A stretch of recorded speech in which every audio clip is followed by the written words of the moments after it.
या बजियो रे लगरिया के जान जियो रे लगरिया से जियो रे लगरिया से। Music by Riya studio Khagaria. Mix by DJ Kanchan Raj Muzaffarpur. या बजियो रे लगरिया से आई गेल मेला रे मजनू लैला आई जो बहरिया से। आई गेल मेला रे मजनू लैला आई जो बहरिया से।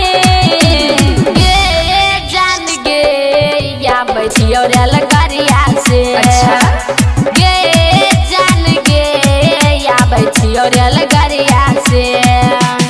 आई गेल मेला रे मजनू लैला आई जो बहरिया से। आई गेल मेला रे मजनू लैला आई जो बहरिया से। गे जान गे या बजियो रे लगरिया से। गे जान गे या बजियो रे लगरिया से।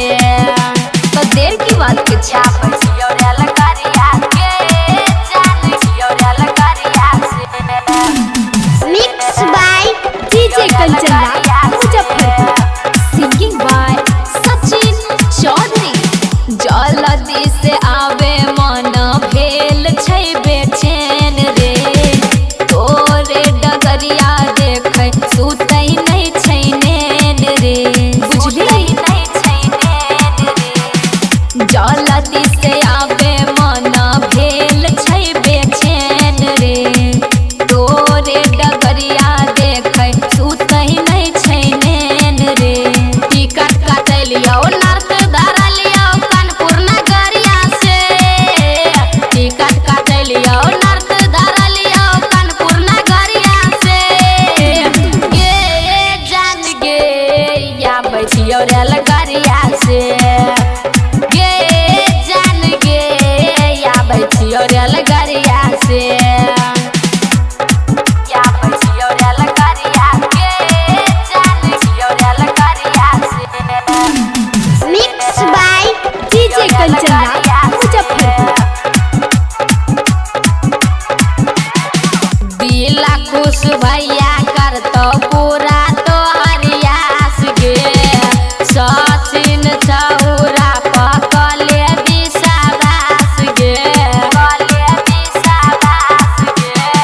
दिला खुश भैया करतो पूरा तोहर यास गे।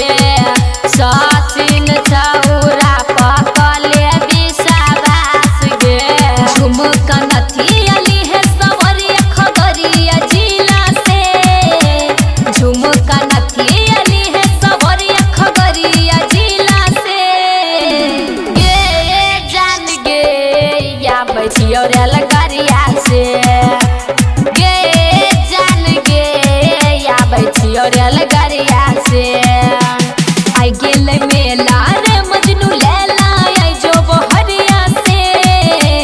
आई गेल मेला रे मजनू लैला आई जो बहरिया से। गे जान गे या बजियो रे लगरिया से। गे जान गे या बजियो रे लगरिया